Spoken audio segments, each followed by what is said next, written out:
Welcome to Love Local, the podcast by Jennifer Cornish Design, where we spotlight the incredible independent businesses in Newbury and the surrounding areas. I'm your host, Jen, and each episode I'll be chatting with a local business owner to hear their story, how they started, the challenges they faced, and the creative and marketing decisions that helped them grow.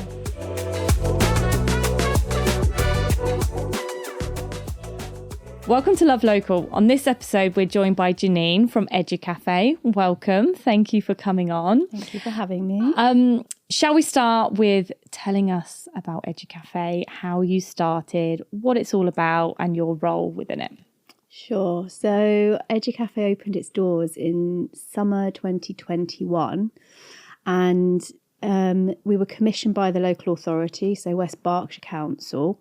They wanted a community event or gathering that would support all the diverse communities locally. So it was about English language support for non-native speakers. It was about community navigation, about connecting them with their new home, and giving them new opportunities to make friends. So it was very much a social but educational commission from the local authority. But once we opened our doors, everyone was welcome. Everyone came. We were having free tea and cake, so that draws everyone in. And what emerged were these other lovely groups as well. So we had a crafting table that turned into a knit and natter. We had a bunch of mums that came and brought loads of toys, and that developed into Parents Village. I got involved. I offered to teach seated wellbeing or chair yoga. And so I offered that, and that's how I got involved at the start. And then I went on to develop some wellbeing programs. So Educafe just grew organically from a very small sort of seed money funding from the local authority into what it is now. What is it, 4 or 5? We're going to celebrate our 5th birthday in summer 2026. And it's just blossomed into this amazing community movement, I guess, where we see about 150 plus people coming every week to Newbury Library from all different backgrounds, all different walks of life, proper melting pot.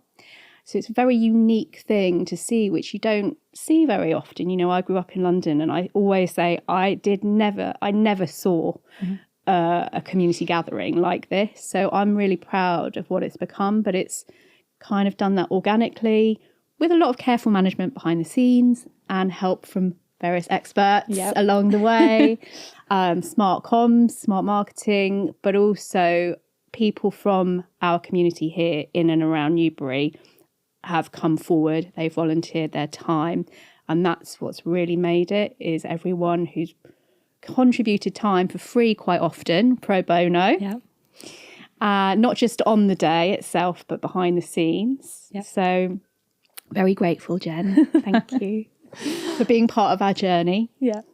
So talk me through the setup then. So you're a charity, or you're not a charity, we're a CIC, so it's a community interest company, which I only learned about when I became a director in 2023.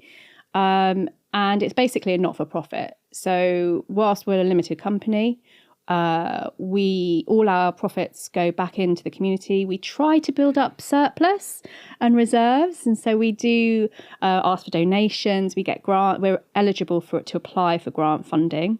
That's what a CIC can do. But there's a lot less red tape than running a charity, which it would be very onerous for us to do that. We wouldn't be able to afford to do that. We're all part-time freelance contractors, and so we're running a very agile way. And I'm guessing it must be a minefield of figuring out what grants you can get, what help you can get. How do you navigate that, first of all? The fundraising side of it is something that we've had to learn along the way. Claire, my co-director, and I do keep an eye on things. We've got various people who support us with the fundraising, but it is a big job, and we managed to secure national lottery funding earlier this year, which was really an incredible achievement, but also kind of validated the fact that we've turned into a really robust organisation now, And what we deliver week in, week out, 40 plus weeks of the year, achieves huge social impact. And so if you're delivering that kind of social impact, there are lots of grants and funding opportunities out there, but the process to get them it's hard work. Mm-hmm. You've got to be researching. Any fundraiser out there will sort of roll their eyes. I could talk to you about that for hours, and you get very bored. It's hard work. Talk about the National Lottery funding though. So what does that mean for Educafe? So in April 2025 this year, we were awarded 5 years of funding for Educafe. Now that's about a third of what we need. But it gives us that baseline security for 5 years. So that's an incredible achievement in itself. We also got 2 years to deliver a sort of outreach program, really, to take what our model and concept is and share it with other areas. Mm-hmm. And that has been a learning curve as well. So we're effectively trying to see where and how we can share our model and our ideas and our learning with other grassroots community organisations who want to achieve the same things that we do or are doing similar things, and we're working with them, offering pro bono support and advice through until 2027. So is that a stipulation of the funding, is that you have to kind of have that added element as well? So that is like a 2-year project, in effect, that we've been funded to deliver in addition to delivering our weekly activities at Newbury Library. Yeah. So it's not just securing what we do, but it's saying you're doing something really special here.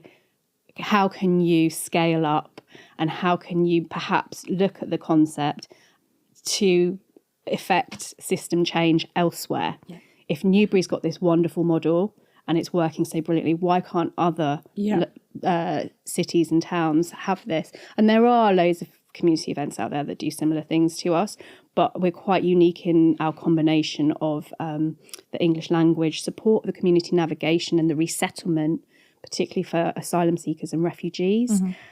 But the flip side of that is that our volunteers and our local residents and businesses get to embrace and welcome this new group of people who have so much enthusiasm, so many skills.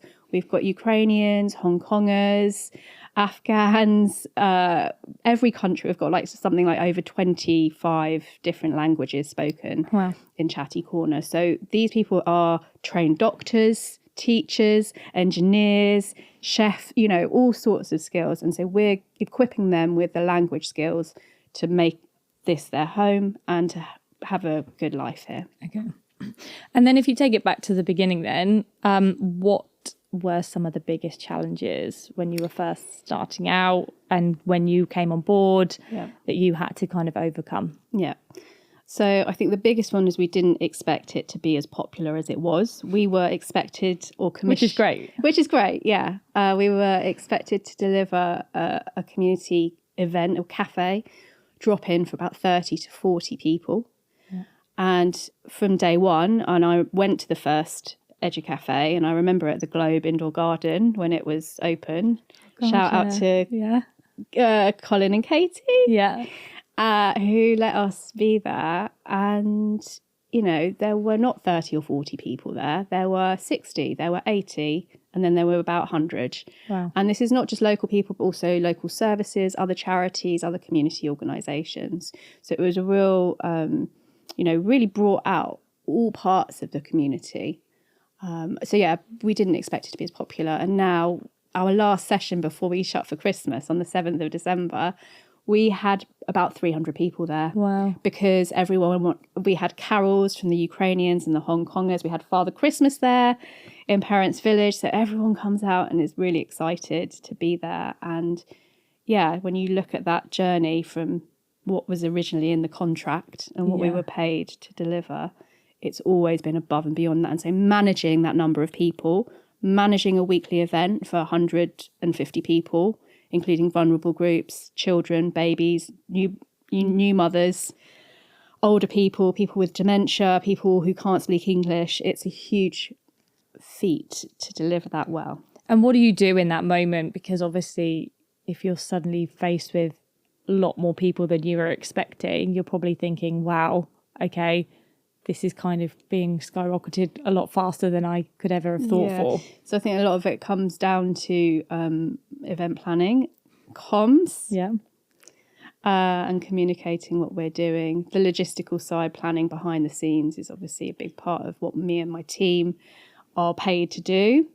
And the volunteers that we have who support our activities are really essential. We wouldn't be able to do it without them. So, you know, we've got a team of maybe 40-ish volunteers who are on a weekly rota, who are teaching those English conversation tables.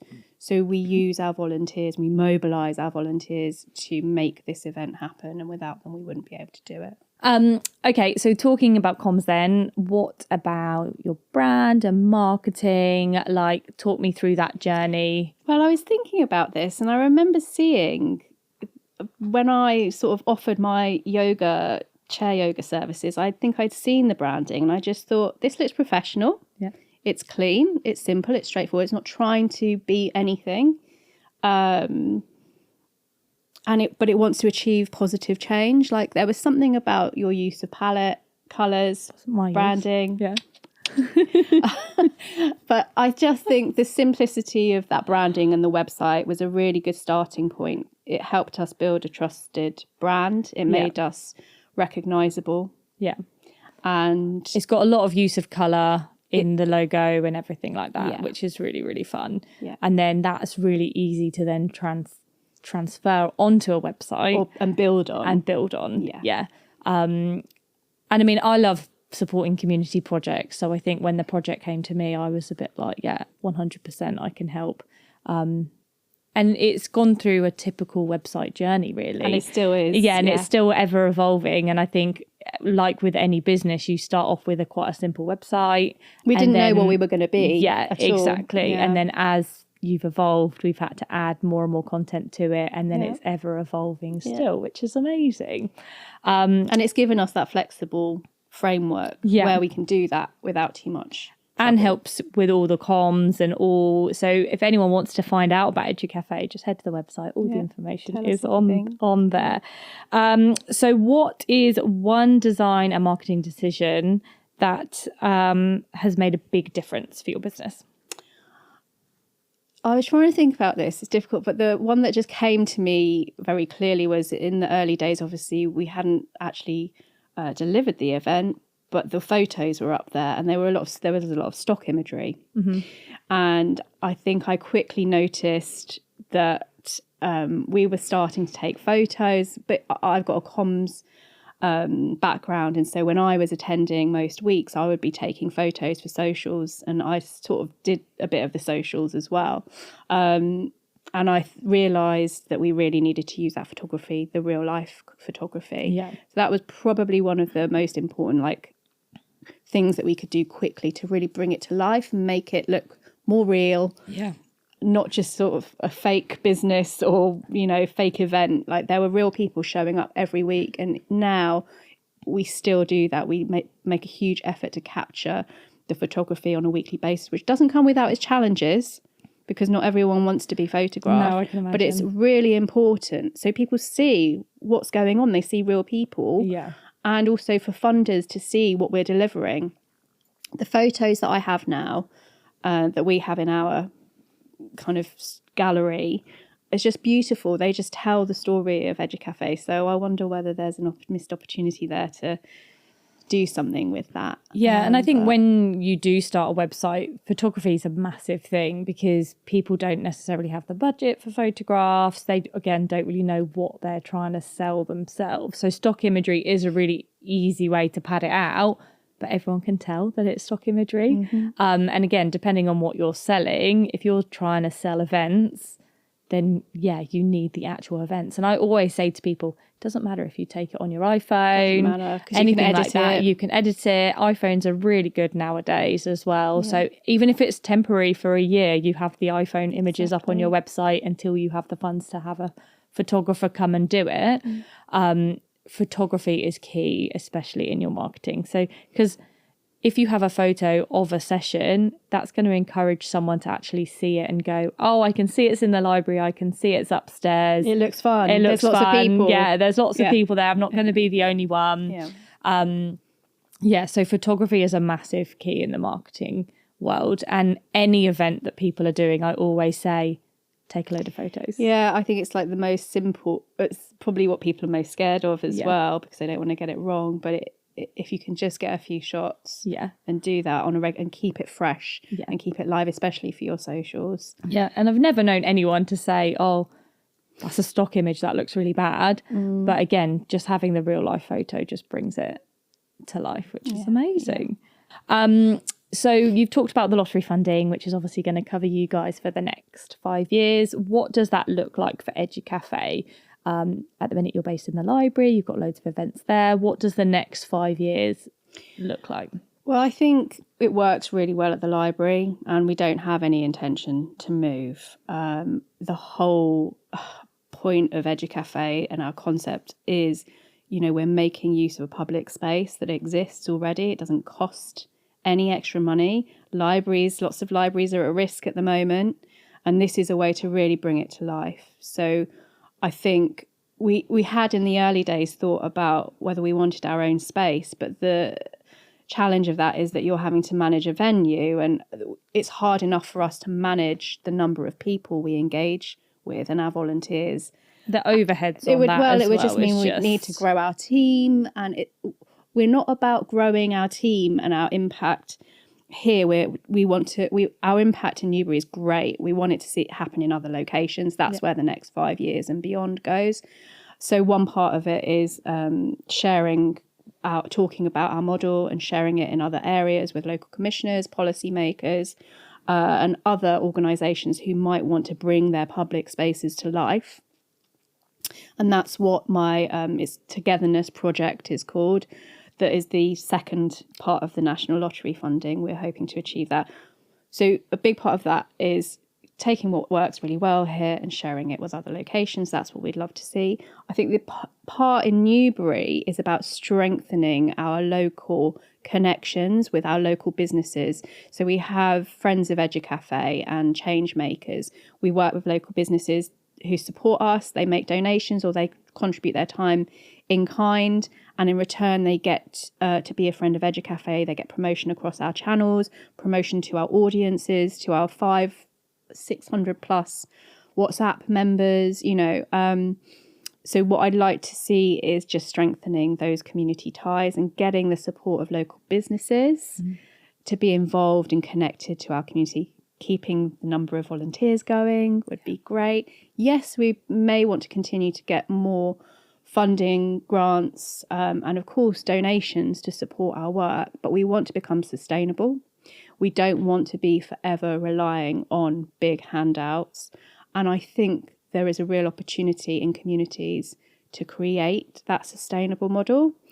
And this is where we're talking about system change. It's saying instead of putting your money through Amazon, through Facebook, and buying stuff online from people you don't know, shop local, support your local businesses, and in return, the local businesses will support you. Yeah. And having that circularity and having that local sustainable economy, I think is what everyone wants. Yeah. And I think Educafe is part of how that can actually happen. Yeah. It's a really good example of that. Amazing. And then what bit of advice would you give to anyone who wanted to start up maybe a CIC or something similar, a community project? Get to know what's there already. Yeah. Don't duplicate. I'm actually just writing a blog about that. We're creating a toolkit. It will be all live in the new year to help people who are really interested in doing this kind of thing. We hear about the School of Moral Ambition, and we hear about a lot more altruism and people wanting to put their money where their mouth is and actually do something different and good. And there are really simple ways to do it, but there are loads of great community organisations out there. So don't set one up, unless it's going to have a USP or something different, and get to know what's existing in the local environment before you do that. But advice in terms of setting up anything, I think, in a local way is get to know people and be out in public, face to face. You know, the reason I think Educafe works so well is that we're there every week, consistently, reliably, between 11 and 2 on a Wednesday. People know where to come, they know where to show up. We had a meeting last week when Educafe was closed and we could still see people coming into the library because they hadn't got the message. But, you know, I think showing your face, getting to know people, networking in a genuine way, like visiting the pubs, getting to, but, you know, if you're going to have a website, use someone local. If you're going to have an accountant, use someone local. Yeah. And that's how you create strong community connections, how you create resilience, how you get support in return, how you build friendships, and how you actually feel at home in a place and belong to a place. So I think, just look to your local community and connect with it rather than looking elsewhere. Shop local. Amazing. And if people want to find out more about Educafe, they can find you on Instagram. What's your handle? At Educafe UK. Okay. And your website? educafeuk.co.uk. Amazing. Thank you for coming on Love Local. Thanks for having me, Jen. Thank you so much for tuning into this episode of Love Local. If you're a small business owner in Newbury or the surrounding area and you've got a story to tell, I'd love to hear from you. If you enjoyed today's episode, please don't forget to follow, leave a review, and share it with someone who'd love it too. Thanks again for listening. I'm Jen, and I'll see you again on the next episode of Love Local.